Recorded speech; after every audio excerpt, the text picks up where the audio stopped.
Good morning. It is Tuesday, the 14th of April. I'm Maeve McMahon and you're watching Europe Today, your daily dose of European news and analysis, live here on Euronews.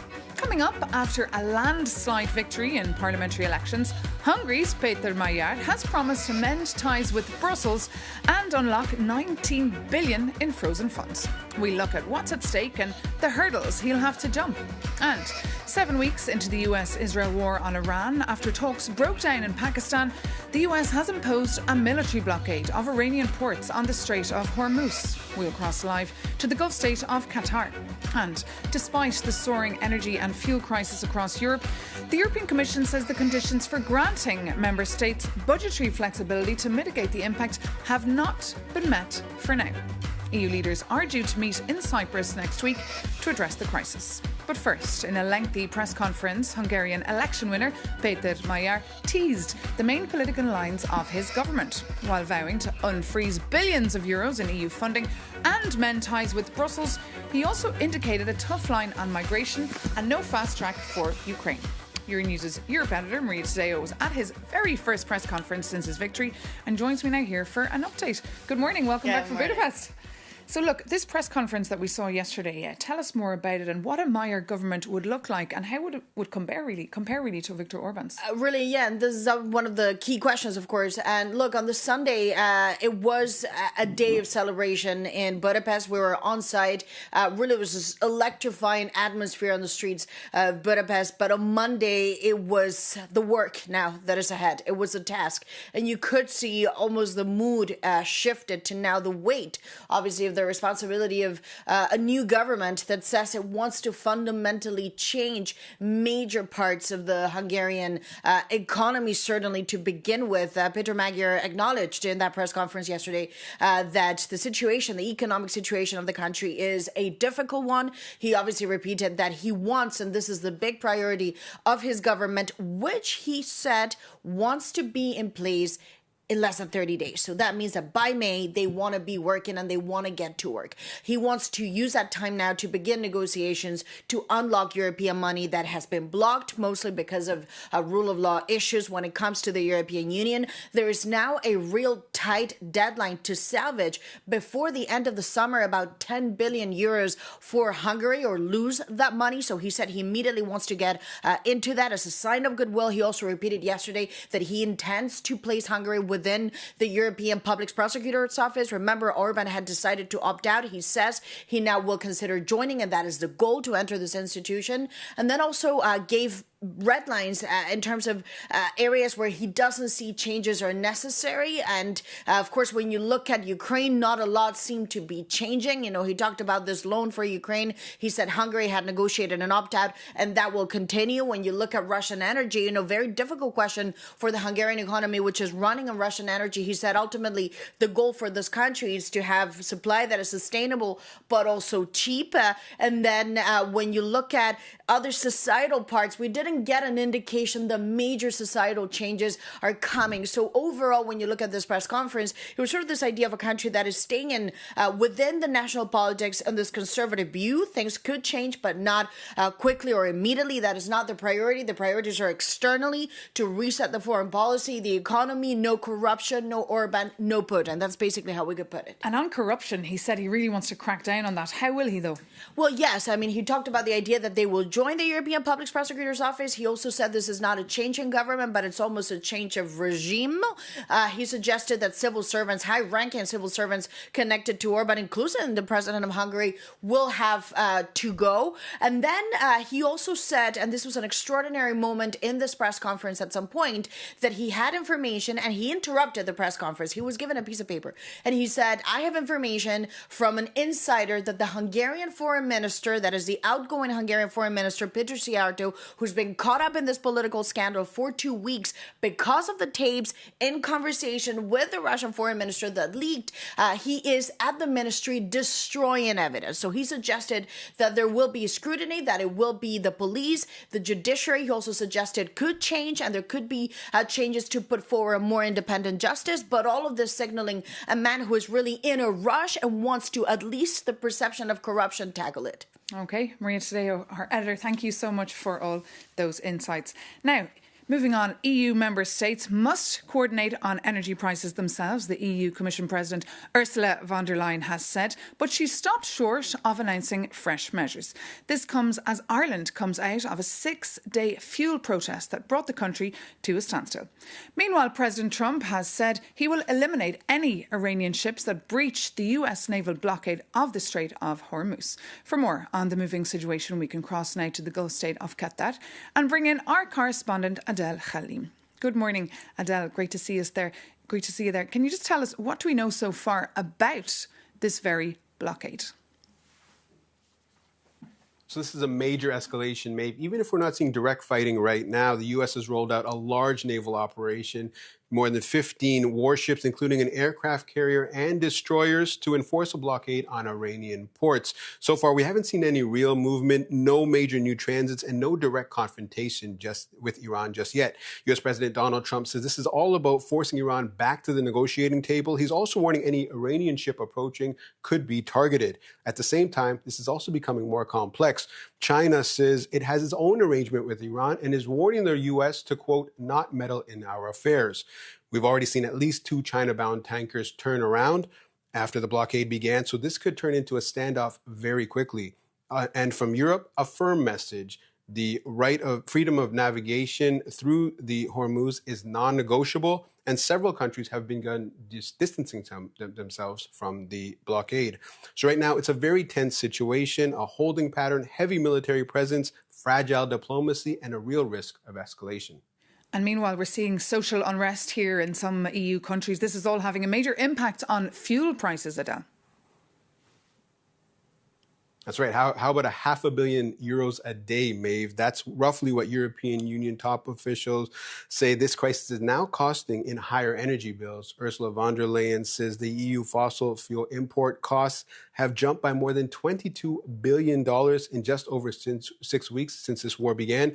And remember, about 20% of the world's oil normally passes through the Strait of Hormuz. She's also warning the impact won't disappear overnight, even if the fighting stops. And let's hear from the EU Commission President. Our bill for fossil fuel imports has increased by over 22 billion euros. 44 days, 22 billion euros, not a single molecule of energy in addition. And this shows the enormous impact this crisis has on our economy. Even if the hostilities ceased immediately and the disruption of energy supplies from the Gulf will persist for some time to come. European Commission President there, Ursula von der Leyen, and before that, of course, our Adel Khalim. Thank you so much for that live update. Now, all eyes, of course, on the US-brokered Israel-Lebanon talks as well taking place today in Washington. But now, as a response to the conflict, the European Bank for Reconstruction and Development has launched a conflict response package to neighbouring countries. They're also monitoring the impact the war is having on the global economy. For more, Euronews' Mara Gwynne-Jones spoke to the president of the EBRD, Ali Reno Basso. So there is an impact which is directly related to energy prices, and we see that across all our countries of operation. So the increase of energy prices being oil and gas, but you also have countries which are very close to the area of the conflict, which are impacted by a drop of tourism. A big important element also is increase of energy price will fuel inflation, and this also has an impact on interest rates, because the risk appetite in market has been dropping and interest rates has been increasing all over the economies. And this has a big impact for countries which have a high debt level, deficit issues, and so forth. And I know that you've recently introduced a €5 billion package to aid these countries. How soon can that money flow? Because I'm thinking of places like Lebanon, where there's still a real risk of escalation, still an active war. Can you support these countries and their economies while the situation is so volatile? So indeed, when we talk about this 5 billion level of investment, we are focusing on countries which are very close to the conflict. So Lebanon, Jordan, Egypt, Turkey, Armenia, and the idea is to continue to support them in investment. So when you have private sector banks which are withdrawing or reducing their exposure, reducing their investment in these countries, we are stepping in a way as a counter-cyclical bank, which is there to continue to support investment. Yet, as we speak, President, talks between Iran and the US have stalled completely. We've heard President Trump saying he doesn't care about that. He's also threatening to block access to Iranian ports. The situation is very volatile. Are we on the cusp of a major global economic shock if this ends up to be a very drawn-out war? What happened in the last few weeks was already a very big economic shock. You've seen that the Energy International Agency said it was the biggest energy shock in the decades, in the last decades. So it was a very significant shock. The longer it lasts, and if it becomes more serious with the escalation that we see this morning and in the last few hours, the risk is that the impact is becoming deeper. Our assessment, for example, with a oil barrel at $100 per barrel for a long period of time, the impact on the growth on our countries of operation is minus 0.4, so a drop of growth of 0.4% and an increase of inflation of around 1.5%. We're hearing some comparisons with the 1970s oil crisis. Is it that serious? Is President Trump here pushing us really to the precipice? Do you share these kind of grave concerns? I mean, it's a very significant shock. When we compare to the 70s oil shock, the big difference is that the economies are less dependent on fossil fuels than they used to be. So we have very significantly improved the energy efficiency, and so the impact of oil prices per se, of fossil fuel prices per se, is more limited than it was in the 70s. But if the situation aggravates and stays there for long, then the economic impact is likely to be much more serious. To close briefly, President, I know that you don't invest in all European economies as an institution, but what could be the knock-on effects on an Europe which is increasingly investing in defence, where borrowing costs and the cost of servicing debt is really spiralling? For Europe, the challenge will be increase of inflation, will have an impact on the dynamics of the economy. The increase of energy prices also will have a dampening impact on growth. And growth in Europe was already not extremely dynamic. Yeah. And so this will be a challenge in a context where the fiscal space for countries to, for example, provide some support for household or businesses in order to counterweight the increase of energy price is much more limited than it was in 2022, for example, or just after COVID. And now coming up, MEPs here in Brussels are still digesting the results of the Hungarian elections that took place last Sunday. One of them is Dariusz Joński, a Polish MEP from the European People's Party who spent his weekend in Budapest following those elections. And now he joins us here in the studio to debrief. Welcome. Welcome. Good morning. So how was your weekend and what is your response to the outcome? Oh, it was absolutely amazing. Absolutely amazing. Today I was invited by the Polish minority in Hungary. So we spent 2 days, about 48 hours, amazing our election night in Hungary. And everybody finger crossed for change, for big change. But no one expected that it's possible. But now you describe it as amazing. So the big high is there, of course, for the voters of TISA. But now the hard work comes. How will Peter Magyar actually reform the country in order to unlock the billions that he wants? Oh, they have to start. They have to start prepare these reforms. Yesterday, Ursula von der Leyen said that she's ready to unblock the European Union fund, about 60 billion euro for the Hungary. But they have to start. They have to start the reform. I mean, justice reform, the public medium reform. After 16 years of Orban's, it wasn't a democratic country. They have prepared everything. So it will be not easy, but step by step, I think they are ready to do it. And he wants to crack down on corruptions. Any advice for him there? Yeah, it was a huge corruption. Even in the election day, we talk with people how it is election and how they do it. In Hungary, they paid a lot of money to just vote for the Ormuz party. So corruption were everywhere. So. And what about the Foreign Minister Tiarto? We understand that he's been shredding up sensitive documents. That's according to Peter Magyar. Is that true? Is there proof? I think it's true. So they have cleaned everything and they have fired all of these people from the Orbans. And I think they have to build a new country right now. Justice, rule of law. It will be not very easy because the corruption is everywhere. So, but I keep finger crossed for the new government. So I think they are ready to do it. You think they're ready? And will this mean a new chapter now in EU-Hungarian relations? I think it will be very strong relation between the new government and Brussels. I mean, the Hungarian decided to Europe.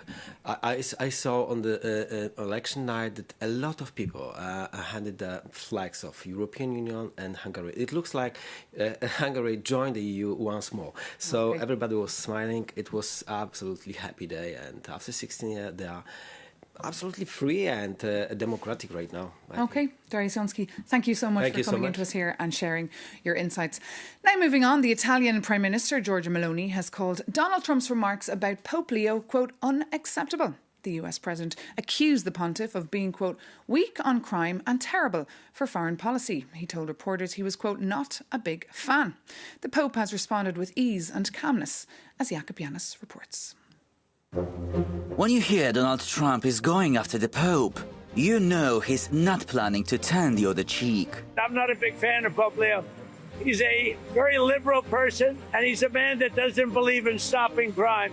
But hold on, how did relations between Washington and the Holy See went down so rapidly? When the Chicago-born pontiff was chosen last year, Donald Trump praised the historic choice as a great honor. Capturing a solid majority of the US Catholic vote, conservatives hoped they had found a natural ally. However, the honeymoon was brief, and tensions appeared when the Pope challenged Washington's mass deportation programs, condemning the harsh treatment of migrants. But the ultimate breaking point has been the escalating war in Iran. And after the US president threatened to destroy the whole Iranian civilization, the Pope openly condemned this military rhetoric as unacceptable. But Trump instantly reminded Pope Leo that if he wasn't in the White House, he wouldn't be in the Vatican. And the Pope responded calmly yesterday. I do not look at my role as a big politician. I don't want to get into a debate with him, and I will continue to speak out loudly against war, looking to promote peace, promoting dialogue. Too many innocent people are being killed, and I think someone has to stand up and say, there's a better way. But one could ask, how can the Catholic Church effectively question a leader who is now sharing AI-generated images of himself as Jesus Christ? Which, by the way, is an act considered highly blasphemous under church dogma. But hey, the US president is none other than the former host of The Apprentice TV show, where he used to fire people on the spot. And now he's telling the Pope to get his act together and focus on being a great Pope rather than catering to the radical left. Otherwise, it seems Trump will go after him, and then probably after the Father, the Son, and the Holy Spirit too, especially considering that Jesus was a Middle Eastern refugee.